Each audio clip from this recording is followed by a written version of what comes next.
Hello everyone, I hope you all are fine.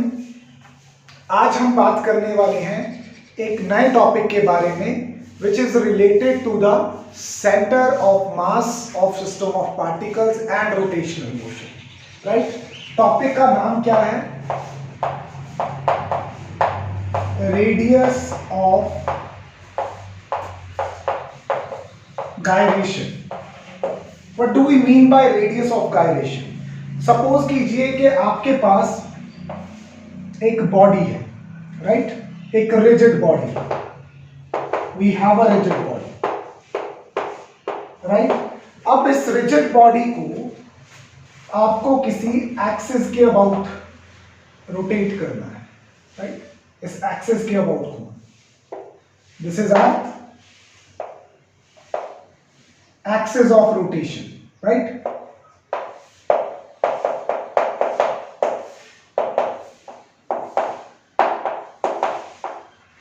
अब ये जो बॉडी है it is made up of particles. Suppose एक particle यहां पे है, एक पार्टिकल यहां पे है, एक पार्टिकल यहां पे है, एक पार्टिकल यहां पे है। Let's say this particle is having mass m1 और यू कैन से सबका मास एक जैसा है, एक ही चीज से बना हुआ, राइट। तो इस पार्टिकल का जो डिस्टेंस है, सबका जो मास है वो इक्वल है। ये तो अगर मैंने डिफरेंट लिखा भी है तो सिर्फ उनको आइडेंटिफाई करने के लिए लिखा है कि ये देखो m1 पड़ा, ये देखो m2 पड़ा, लेकिन उनका मास क्या है? सेम है। तो जो m1 पार्टिकल है वो कितने डिस्टेंस पे है? r1 डिस्टेंस पे। m2 पार्टिकल कितने डिस्टेंस पे है? r2 डिस्टेंस पे। इसी तरह m3 पार्टिकल कितने डिस्टेंस पे है? r3 पार्टिकल पे। और M4 पार्टिकल कितने डिस्टेंस है? R4 पे। तो ये सभी पार्टिकल इस एक्सिस ऑफ रोटेशन के अबाउट घूम रहे हैं, राइट। लेकिन अगर आपको एक एवरेज वैल्यू देनी हो किसकी? इन सभी पार्टिकल्स के सेंटर ऑफ मास की, इन सभी पार्टिकल्स के सेंटर ऑफ मास की अगर आपको डिस्टेंस बताना हो, गैप बताना हो, कहां से? एक्सिस ऑफ रोटेशन से, तो उस डिस्टेंस को आप क्या बोलते हो? Radius of gyration. So definition ले लेते हैं। What is radius of gyration? Distance of a point in the body where, कहां पे? Whole mass is supposed to be present। कहां से लेना है ये distance? From axis of rotation. और बेटा सारा मास हम कहां सपोज करते हैं कि पड़ा है? सेंटर ऑफ मास पे पड़ा है। तो मैंने इन शॉर्ट बता दिया कि centre of mass of a body का डिस्टेंस कहां से? एक्सिस ऑफ रोटेशन से। उस डिस्टेंस को हम क्या बोलते हैं? रेडियस ऑफ गायरेशन बोलते हैं। तो उस एक्सिस के अबाउट जो मोमेंट ऑफ इनर्शिया होगा,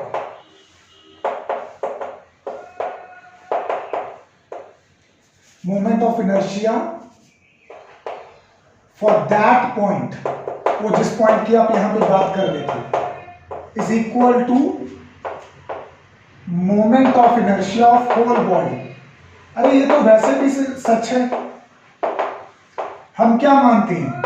हम यही मानते हैं ना कि वो जो एक पॉइंट है वहां पे सारा मास क्या है? कॉन्सेंट्रेटेड है। अगर वहां पे सारा मास कॉन्सेंट्रेटेड है तो जितना मोमेंट ऑफ इनर्शिया उस पॉइंट के लिए आएगा और उस डिस्टेंस के लिए आएगा, रेडियस ऑफ गायरेशन के लिए, I is equal to m into r square right है, राइट। r क्या होता है? Distance from axis of rotation. तो उस सेंटर ऑफ मास के लिए जो मोमेंट ऑफ इनर्शिया आएगा वही सारी बॉडी के लिए आएगा, राइट। उस रेडियस को, उस डिस्टेंस को रेडियस ऑफ गायरेशन बोला जाता है। अब इसको सॉल्व कैसे करेंगे? देखिए, हमें पता है कि जो हर एक पार्टिकल है उसका मास सेम है और सबका डिस्टेंस डिफरेंट है। कोई r1 डिस्टेंस पे है, कोई r2 डिस्टेंस पे है, कोई r3 डिस्टेंस पे है, कोई r4 डिस्टेंस पे है। अगर हम ये मान लें कि n नंबर ऑफ पार्टिकल्स है हमारे पास, तो जो हमारे पास टोटल मोमेंट ऑफ इनर्शिया आएगा वो किसके बराबर आएगा? That is going to be equal to m r1 square पहले पार्टिकल का। अब आप सोचोगे कि m1 क्यों नहीं लिखा, मैंने मास भर दिया उसका m। इसी तरह दूसरे पार्टिकल का moment of inertia in the same way, सभी पार्टिकल्स का मोमेंट ऑफ इनर्शिया हमने क्या कर दिया, ऐड कर दिया। तो m सब में से बाहर आ जाएगा, r1 square plus r2 square plus so on rn square, right. एक काम कीजिए, multiply and divide by number of particles.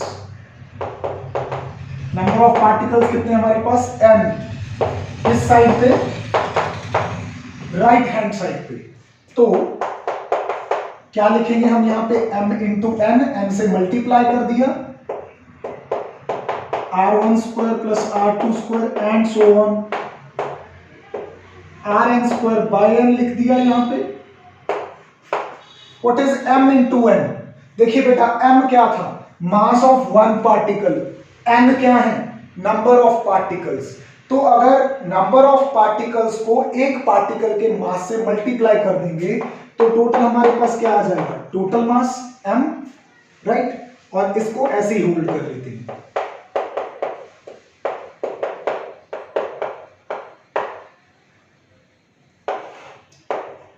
अच्छा, इसको इक्वेशन 1 बना के यही रख लेते हैं। अभी हमने कहा था कि मोमेंट ऑफ इनर्शिया सारी बॉडी का, ये निकाल लिया मोमेंट ऑफ इनर्शिया सारी बॉडी का, किसके बराबर होगा, मोमेंट ऑफ इनर्शिया उस पॉइंट के अबाउट। कौन से पॉइंट के अबाउट, जो कितने डिस्टेंस पे है, जो रेडियस ऑफ गायरेशन डिस्टेंस पे है।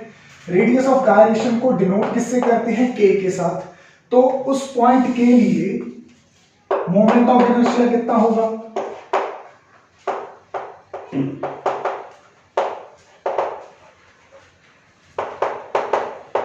उस पॉइंट के लिए मोमेंट ऑफ इनर्शिया कितना होगा, that is going to be mk square, where m is the mass of the body and k is radius of gyration. तो ultimately according to our definition, according to our initial facts, ये दोनों moment of inertia आपस में क्या होने चाहिए, बराबर होने चाहिए। तो अगर इन दोनों को मैं इक्वेट करूंगा तो m के साथ m कैंसिल हो जाएगा, अल्टीमेटली k स्क्वायर किसके बराबर आ जाएगा, r1 square plus r2 square plus so on rn square by n। तो यहां से k कितना बन जाएगा, r1 square plus r2 square so on rn square by n। और इसका क्या बन जाएगा, अगर मैं k का स्क्वायर हटा के इधर ले आऊं वो बन जाएगा अंडर रूट। तो ये जो एक्सप्रेशन है k का, ये आपको रेडियस ऑफ गायरेशन निकाल के देगा। और अगर आप अंदर ध्यान से देखो तो हमने कर क्या रखा है, जो इंडिविजुअल रेडियस थे, जो इंडिविजुअल रेडियस थे उनका स्क्वायर किया, पहले तो क्या किया, उनका स्क्वायर किया, फिर divide by number of particles कर दिया, उसका सम करके। तो जब आप सम करके डिवाइड करते हो नंबर ऑफ ऑब्जर्वेशन से, जब आप सम ऑफ ऑब्जर्वेशन और नंबर ऑफ ऑब्जर्वेशन लेते हो तो आप क्या निकालते हो, बेसिकली मीन। पर क्योंकि शुरू में स्क्वायर आ गया, लेकिन मीन के फॉर्मूला में तो सम ऑफ ऑब्जर्वेशन होता है, सम ऑफ स्क्वायर ऑफ ऑब्जर्वेशन थोड़ी होता है। तो उस स्क्वायर को इफेक्ट को कैंसिल करने के लिए आपने क्या ले लिया, उसका रूट। तब जाके आपके पास क्या है, रेडियस ऑफ गायरेशन। तो इसको मैथ में एक टेक्निक बोलते हैं। ये कौन सी टेक्निक है, root mean square value find out करना। क्या फाइंड आउट करना, रूट मीन स्क्वायर वैल्यू। और ये कॉन्सेप्ट कहां पे लगाया जाता है, जहां पे हमें पता है कि कुछ एंट्रीज जिसका मीन निकालना है पॉजिटिव हो सकती हैं, कुछ एंट्रीज नेगेटिव हो सकती हैं। तो उन नेगेटिव एंट्रीज की वजह से हमारी एवरेज इनकरेक्ट ना हो जाए, तो उसके लिए हमने एक मैथ्स में तरीका डेवलप किया कि पहले सबका स्क्वायर कर दो तो सारी नेगेटिव वैल्यूज क्या हो जाती हैं, पॉजिटिव। उसके बाद उसका मीन ले लो तो आपके पास एवरेज आ गई। पर आपको तो अचानक याद आया कि यार एवरेज तो sum of observation by number of observation होता है। यहां तो सम ऑफ ऑब्जर्वेशन करते वक्त हमने हर एक इंडिविजुअल ऑब्जर्वेशन का क्या ले लिया था, स्क्वायर ले लिया था। तो स्क्वायर वाले इफेक्ट को अंडू करने के लिए, खत्म करने के लिए लास्ट पे आप क्या ले लेते हो, रूट ले लेते हो। So this is a way which tells you the average value, right. क्या तरीका है वो, रूट मीन स्क्वायर वैल्यू। तो एक डेफिनेशन रेडियस ऑफ गायरेशन की यहां पे ये भी बन सकती है कि radius of gyration is defined as the root mean square value of distance of particles from the axis of rotation. ठीक है, Let's start studying some values of moment of inertia of some regular bodies. कुछ हमारे पास यहाँ पे regular bodies हैं, उनका different axis के about moment of inertia कितना होगा वो कैलकुलेट करते हैं। सबसे पहले हमारे पास एक थिन रॉड है जिसकी लेंथ L है। अगर एक्सिस ऑफ रोटेशन उस रॉड के परपेंडिकुलर मिड पॉइंट में से गुजरता है, जैसे कि आप यहाँ पे देख पा रहे हैं, तो उसका मोमेंट ऑफ इनर्शिया जो होगा that is going to be 1/12 ml²। और अगर वही एक्सिस ऑफ रोटेशन उसके किसी एंड पे है, किसी एज पे है, तो वहाँ पे मोमेंट ऑफ इनर्शिया हो जाएगा 1/3 ml²। आपको ये फॉर्मूलाज डायरेक्टली याद रखने हैं।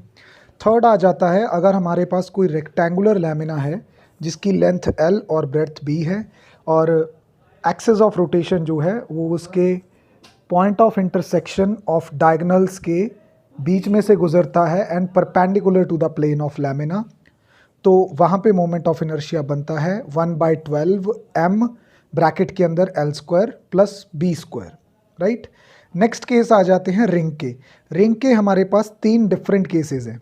पहला केस तो ये है कि अगर एक्सिस ऑफ रोटेशन जो है वो रिंग के प्लेन के परपेंडिकुलर हो और सेंटर से पास करता हो और रिंग का रेडियस r हो, तो मोमेंट ऑफ इनर्शिया वहाँ पे कितना हो जाता है, मोमेंट ऑफ इनर्शिया जो है वो वहाँ पे दैट बिकम्स mr², राइट। अगर वही एक्सिस ऑफ रोटेशन पास तो सेंटर से हो रहा है but it is not perpendicular to the plane of the ring, it is in the plane of the ring, मतलब वो डायामीटर से पास कर रहा है, तो मोमेंट ऑफ इनर्शिया 1/2 mr² हो जाएगा। नेक्स्ट आ जाता है कि अगर वही सर्कुलर रिंग के लिए जो एक्सिस ऑफ रोटेशन है वो उस रिंग को टच कर रहा हो, मतलब उसके टेंजेंट में हो और इन द प्लेन हो, तो मोमेंट ऑफ इनर्शिया हो जाता है 3/2 mr²। उसके बाद नेक्स्ट केसेस जो आते हैं हमारे पास वो रिंग की बजाय डिस्क के आते हैं। डिस्क मतलब जिसके अंदर भी material, you can see the difference, right.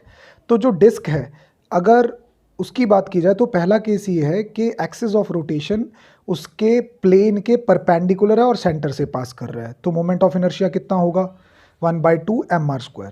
अगर उसके डायामीटर में से पास कर रहा है और उसके अबाउट बॉडी घूम रही है तो मोमेंट ऑफ इनर्शिया होगा 1/4 mr²।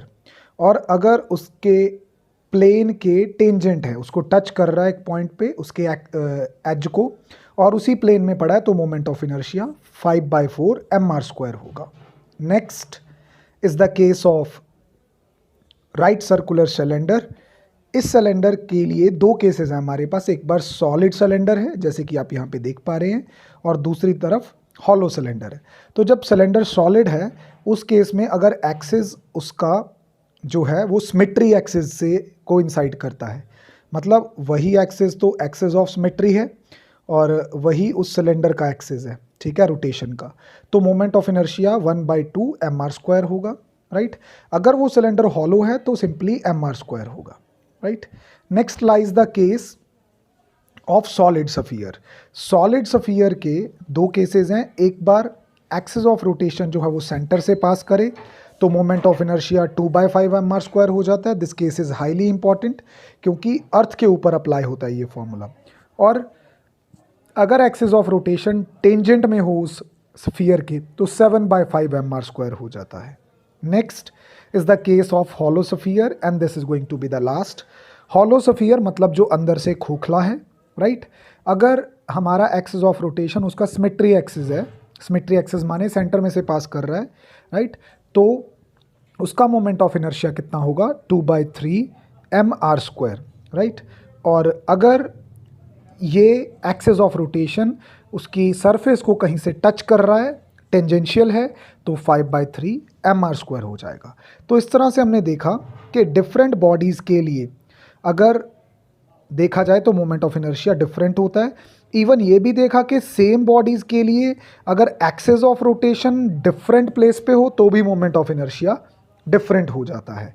देन वी सॉ के जो 3 डायमेंशनल फिगर्स हैं जैसे कि सिलेंडर और स्फीयर, इनके सॉलिड या हॉलो होने से भी मोमेंट ऑफ इनर्शिया पे फ़र्क पड़ता है। तो जो सारे फैक्टर्स हमने पढ़े थे कि मोमेंट ऑफ इनर्शिया मास पे डिपेंड करता है, शेप एंड साइज़ पे डिपेंड करता है, डिस्ट्रीब्यूशन ऑफ मास पे डिपेंड करता है और एक्सेस ऑफ रोटेशन की ओरिएंटेशन पे डिपेंड करता है, तो वो सारे फैक्टर्स यहाँ पे इस्तेमाल हो रहे हैं। This tutorial is regarding numerical session on the concept of moment of inertia, right? What is moment of inertia? It is the product of mass and square of the distance of the body from axis of rotation, right? अगर काफ़ी सारे particles हैं तो वहाँ पे moment of inertia individual particles का add हो जाता है। तो पहला न्यूमेरिकल लेते हैं सीरीज में, example 23, 3 mass points m1, m2 and m3 are located at vertices of an equilateral triangle. हमारे पास कोई इक्विलेटरल ट्राइंगल है जिसकी साइड ए है, 3 मास रखे हैं उनके ऊपर।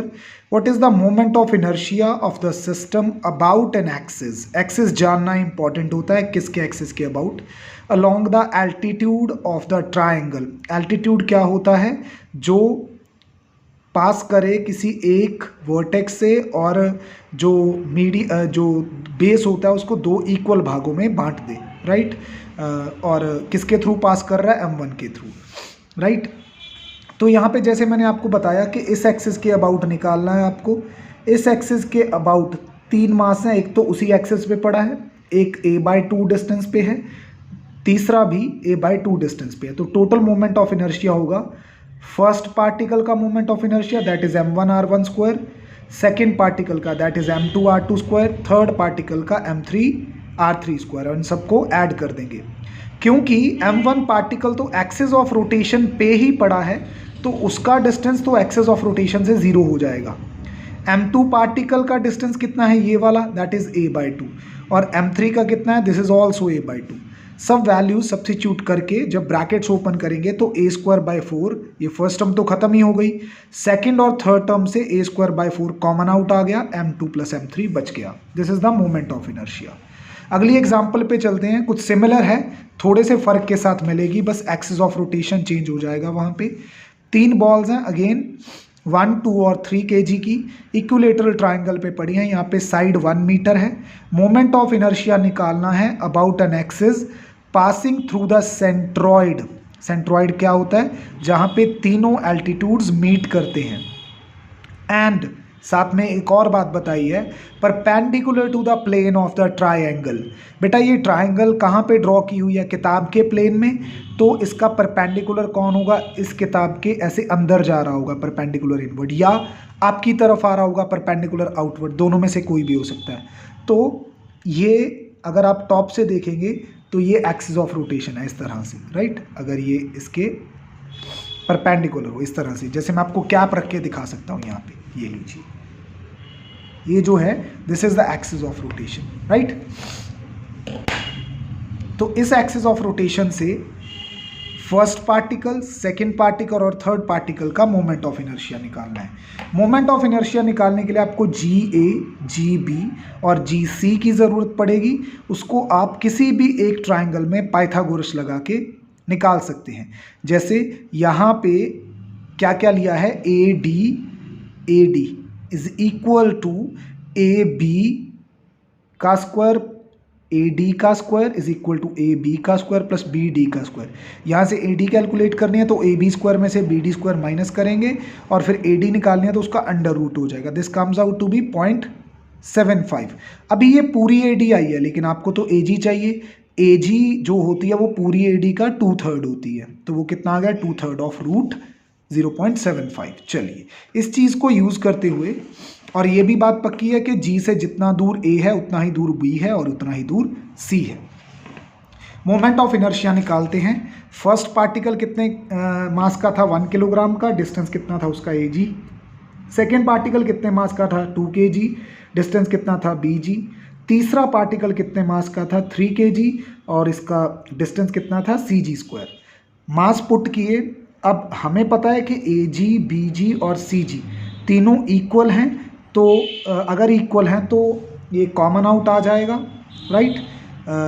AG², ठीक है, AG² ये कॉमन आ जाएगा, तीनों बराबर हैं। अब AG की वैल्यू कितनी निकाली थी 2/3 इंटू √0.75, उसका आ गया स्क्वायर। 1, 2 और 3 को ऐड करके आ गया 6। इसको जब सॉल्व करेंगे तो मोमेंट ऑफ इनर्शिया कितना आ जाएगा 2 kilogram metre cube.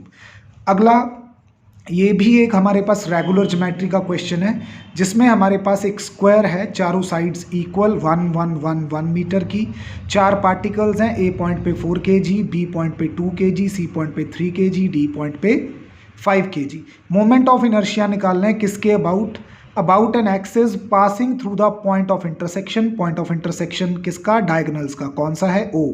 And perpendicular to the plane. Perpendicular to the plane का मतलब है कि जो स्क्वायर है ये बुक के प्लेन में है, तो इसके परपेंडिकुलर ये कैप हो गया, इसके अबाउट निकालना है। तो इस कैप के अबाउट मोमेंट ऑफ इनर्शिया चारों पार्टिकल्स का निकालेंगे, तो हमें किसकी ज़रूरत पड़ेगी OA, OB, OC और OD, और चारों इक्वल हैं आपस में, तो उसको निकाल लेंगे पाइथागोरस लगा के कोई भी एक राइट एंगल ट्राइंगल से, राइट। ये एंगल भी 90 का होता है, तो ये 90 है तो ये हाइपोटेन्यूज हो गया, राइट। ये दोनों इक्वल हैं, तो उससे सॉल्व करके निकालेंगे तो OA, OB, OC और OD का आंसर कितना आएगा 1/√2 मीटर्स। तो इस तरह से सबसे पहले O में से पास कर रहे एक्सिस के अबाउट निकालेंगे। 4 into OA², 2 into OB², 3 into OC², 5 into OD²। सबकी वैल्यूज़ भर दी। OA, OB, OC और OD इक्वल हैं तो कॉमन आउट आ जाएंगे, उसका स्क्वायर सॉल्व किया तो 7 किलोग्राम मीटर स्क्वायर आ गया, राइट। नेक्स्ट है, जो एक्सिस ऑफ रोटेशन है वो AB है। AB मतलब ये ऐसे पड़ा है एक्सिस ऑफ रोटेशन, और इसके अबाउट ऐसे पूरा स्क्वायर इसके अबाउट घूम रहा है। तो A और B पार्टिकल जो तो हैं वो तो एक्सिस ऑफ रोटेशन पे ही आ गए। डिस्टेंस सिर्फ एक तो 3 का लेना है, एक 5 का लेना है, राइट। तो moment of inertia about side AB, देखो इन्होंने एक तो ये 3 kg वाला पार्टिकल लिया है और साथ में BC का स्क्वायर, एक 5 kg लिया है तो AD²। सिंपली कैलकुलेट कर देंगे 8 kilogram metre square. Diagonal BD, अब डायगोनल BD का मतलब है कि ये एक्सिस ऑफ रोटेशन है पेंसिल, और इसके अबाउट स्क्वायर घूम रहा है, तो B और D तो एक्सिस ऑफ रोटेशन पे ही आ गए, इनका तो मोमेंट ऑफ इनर्शिया 0 हो गया। A और C डिस्टेंस पे हैं एक्सिस से, कितने 1/√2 1/√2, तो इनका मोमेंट ऑफ इनर्शिया कैलकुलेट कर देंगे। सो 4 into OA², 3 into OC², solve करेंगे तो कितना आ जाएगा 3.5 किलोग्राम मीटर स्क्वायर, राइट। अगले क्वेश्चन पे चलते हैं। Calculate the moment of inertia of a cylinder of length 1.5 meter, radius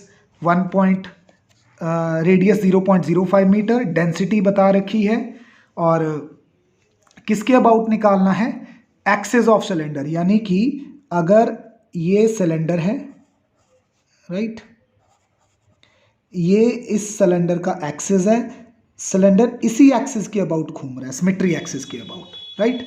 तो रेडियस बता रखा है, कैपिटल R से डिनोट कर लिया, लेंथ बता रखी है, डेंसिटी बता रखी है। अभी पहले डेंसिटी से तो मास कैलकुलेट करना पड़ेगा, क्योंकि अपने को mr² फार्मूला लगता है। अगर टेबल जो मैंने आपको दिया है उस टेबल में से आप सिलेंडर का, और ये हॉलो सिलेंडर है, इसका वो निकाले मोमेंट ऑफ इनर्शिया, तो वो कितना होता है 1/2 mr², ठीक है। तो क्या फॉर्मूला अप्लाई होगा, हाफ mr², मास की ज़रूरत है, वॉल्यूम इंटू डेंसिटी लगाएंगे। सिलेंडर का वॉल्यूम होता है πr² इंटू रो, पाई की वैल्यू 3.14 यूज़ की, R, L और रो गिवन है, तो सिलेंडर कितने kg का आ गया 94.2 kg। अब हाफ mr² लगाया तो मोमेंट ऑफ इनर्शिया बनता है 0.1175 किलोग्राम मीटर स्क्वायर। तो ये सिंपल एप्लीकेशन है, टेबल से देख के फॉर्मूला यूज़ कर लेना है। Next, moment of inertia of earth about it's diameter. Diameter के अबाउट मोमेंट ऑफ इनर्शिया अर्थ का कितना होता है 2.5 मीटर स्क्वायर mr², राइट। और अर्थ एक सॉलिड स्फीयर है जिसका मास हमें दे रखा है और डायमीटर दे रखा है। अगर डायमीटर दे रखा है तो रेडियस निकल सकता है, ठीक है। इसका हाफ करेंगे तो रेडियस आ जाएगा 6400 किलोमीटर्स। उसको मीटर में लिखेंगे तो 6.4 into 10⁻⁶ metres. Moment of inertia of earth का फॉर्मूला 2/5 mr²। m और r की वैल्यू सब्स्टिट्यूट करके आंसर आ जाएगा 1.64 इंटू 10⁻38 किलोग्राम मीटर स्क्वायर। ये जो अर्थ के रिलेटेड क्वेश्चन है ये हमेशा इंपॉर्टेंट रहते हैं, तो ध्यान से देख लोगे आप इन्हें। नेक्स्ट है एग्जाम्पल 30। दो पॉइंट मास है 2 kg का और 10 kg का, connected by a weightless rod. एक ऐसी रॉड ली है जिसका अपना कोई वेट नहीं है, हाइपोथेटिकल है थोड़ा सा। लेंथ 1.2 मीटर है, मतलब उन दोनों के बीच में, दोनों पार्टिकल्स के बीच में जो डिस्टेंस है 1.2 मीटर है। Calculate the moment of inertia of the system. दोनों पार्टिकल मिलके क्या बना रहे हैं, system. About an axis passing through the centre of मास। यानी कि सबसे पहली कहानी तो ये है कि अगर ये दोनों पार्टिकल्स हैं, this is 2 kg, this is 10 kg, दोनों के बीच में डिस्टेंस है, तो सेंटर ऑफ मास में से पास करते हुए एक्सिस और उससे परपेंडिकुलर, तो ये हमारी एक लीनियर रॉड जैसा काम हो गया। उसके लिए मोमेंट ऑफ इनर्शिया तो निकाल देंगे, पहले ये तो पता चले कि सेंटर ऑफ मास कहाँ पे है। लेट्स से क्योंकि ये स्ट्रेट लाइन है, सिर्फ एक्स एक्सिस होगा, तो जो सेंटर ऑफ मास है हम मान लेते हैं कि एक्स डिस्टेंस से लाई करता है, किससे, फर्स्ट मास से। तो m1x प्लस m2, ये बाकी डिस्टेंस कितना रह जाएगा, अगर टोटल 1.2 है तो बाकी रह जाएगा 1.2 माइनस एक्स, राइट। तो मोमेंट ऑफ ये इसका सेंटर ऑफ मास का कॉन्सेप्ट लगा दिया, m1x is equal to m2, बाकी का जितना डिस्टेंस बच गया। तो सेंटर ऑफ मास कहाँ पे बनता है, 1 मीटर पे, यानी कि ये सेंटर ऑफ मास सेंटर से थोड़ा सा उधर को है, और वो सच भी है, हैवी बॉडी की तरफ होना चाहिए, राइट। अब मोमेंट ऑफ इनर्शिया निकाल देते हैं पहले तो किसका, m1 पार्टिकल का। वो किसके बराबर होगा, एक रॉड के लिए अगर सेंटर ऑफ मास में से पास करे तो मोमेंट ऑफ इनर्शिया कितना होता है, mr²। तो m कितना है, m1, और r कितना है उसका डिस्टेंस x, वो कितना है 1 मीटर, तो उसका मोमेंट ऑफ इनर्शिया आ गया 2। अब जो सेकेंड पार्टिकल है ये वाला, ठीक है, इसके लिए क्या लगेगा, m2, और बाकी का जितना डिस्टेंस बचता है वो कितना बचता है 0.2, उसका स्क्वायर। तो m कितना है 10, डिस्टेंस कितना है 0.2 का स्क्वायर, ये बनता है 0.4। टोटल मोमेंट ऑफ इनर्शिया निकालने के लिए इन दोनों को क्या कर देंगे, ऐड कर देंगे, तो टोटल मोमेंट ऑफ इनर्शिया बनेगा 2.4 किलोग्राम मीटर स्क्वायर, राइट। बहुत सिंपल एग्जांपल्स हैं, टेबल सामने रख लेना, उसमें से फॉर्मूला देख के अप्लाई करते जाना है। Find the moment of inertia of a rectangular bar magnet.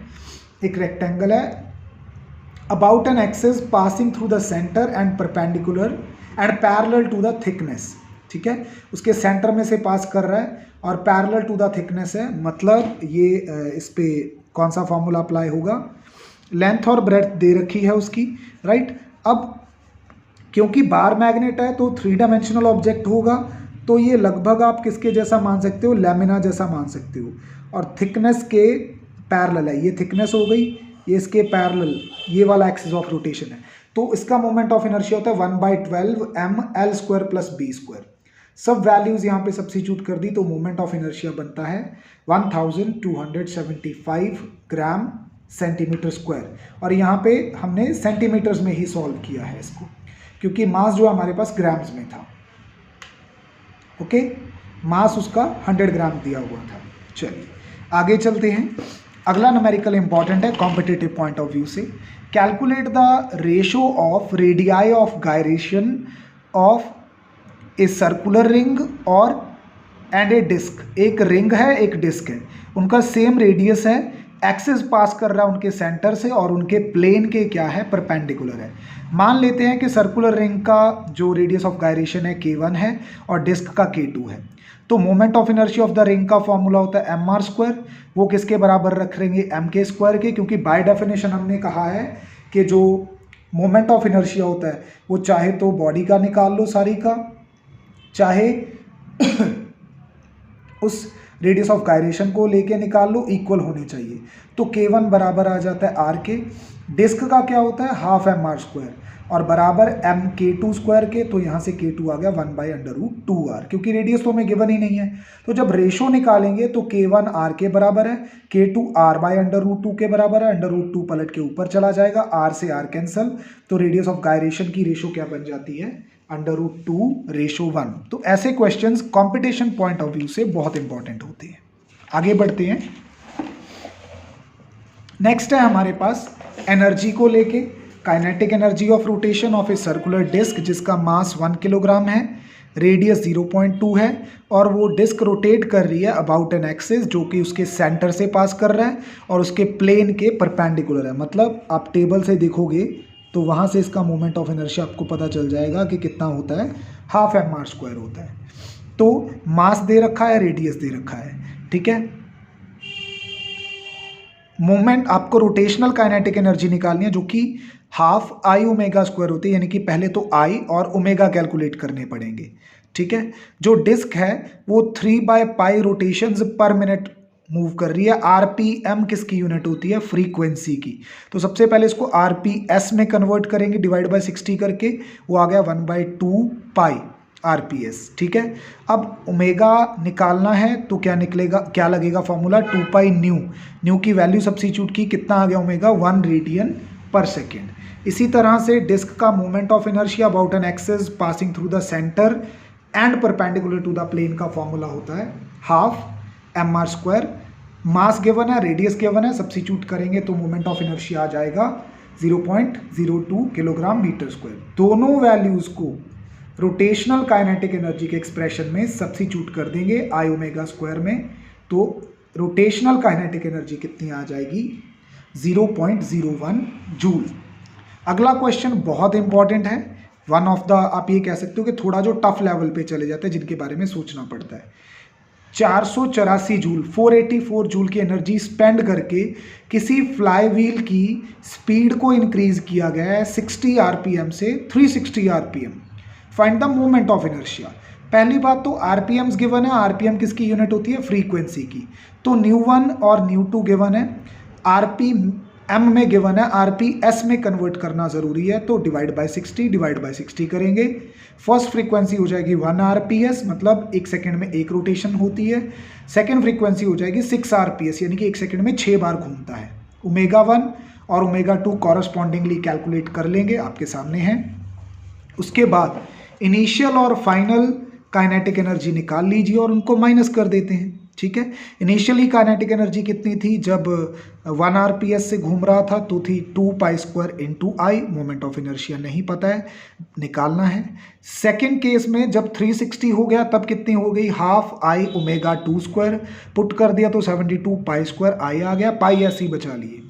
अब ये तो आपको पता है वर्क एनर्जी थ्योरम से कि इंक्रीज इन या चेंज इन काइनेटिक एनर्जी उतना ही होता है जितना उसके ऊपर काम किया जाए या एनर्जी स्पेंड की जाए। यहाँ पे अपने काम जो किया है वो 484 जूल स्पेंड करके किया है। और इंक्रीज इन काइनेटिक एनर्जी कैसे निकालेंगे, फाइनल काइनेटिक एनर्जी ये वाली minus initial kinetic energy, minus किया 484 के बराबर रखा तो मोमेंट ऑफ इनर्शिया आ गया 0.7 किलोग्राम मीटर स्क्वायर, ठीक है। इंपॉर्टेंट था ये। नेक्स्ट न्यूमेरिकल पे आते हैं, this is the last numerical. Numerical क्या है, calculate the rotational kinetic energy of earth about its own axis. Earth की अपने एक्सिस के अबाउट कितनी रोटेशनल काइनेटिक एनर्जी है। तो अर्थ एक सॉलिड स्फीयर है, उसके लिए अगर हमें रोटेशनल काइनेटिक एनर्जी निकालनी है दैट इज ½ I⍵²। तो एक तो I की ज़रूरत पड़ेगी, एक ओमेगा की। I निकाल लेते हैं सबसे पहले, 2/5 mr² होता है अगर आप टेबल से देखें सॉलिड स्फीयर के लिए। मास और रेडियस गिवन है, सब्स्टिट्यूट करके मोमेंट ऑफ इनर्शिया निकाल लिया। एंगुलर वेलोसिटी क्या होती है ओमेगा, या तो 2π न्यू होती है या 2π/t, यानी कि टाइम पीरियड होता है। क्योंकि अर्थ का टाइम पीरियड हमें पता है तो उसका फायदा उठा लिया, बाय 1 डे कर दिया। अब एक दिन में सेकंड कितने होते हैं, एक दिन में पहले तो घंटे देख लो कितने होते हैं 24, 1 आवर में मिनट कितने होते हैं 60 में सेकंड कितने होते हैं 60, तो 24 × 60 और एंगल एक रोटेशन कंप्लीट हो जाती है तो एंगल कितने का होगा 360 डिग्री का या 2π रेडियन का। दोनों वैल्यू सब्स्टिट्यूट करके जब सॉल्व करेंगे तो आंसर हमारे पास कितना आएगा 2.6 into 10⁻29 joule, which is a very large value. तो इतनी ज़्यादा रोटेशनल काइनेटिक एनर्जी होती है अर्थ के पास। ये सारे न्यूमेरिकल्स जस्ट आपको इसलिए करवाए गए हैं ताकि आप टेबल से फॉर्मूलाज को यूटिलाइज करना सीख लो। This was an easy session, कुछ ज़्यादा इनपुट देने को था नहीं इसमें, this is just to guide you. So that's all for this time, thank you.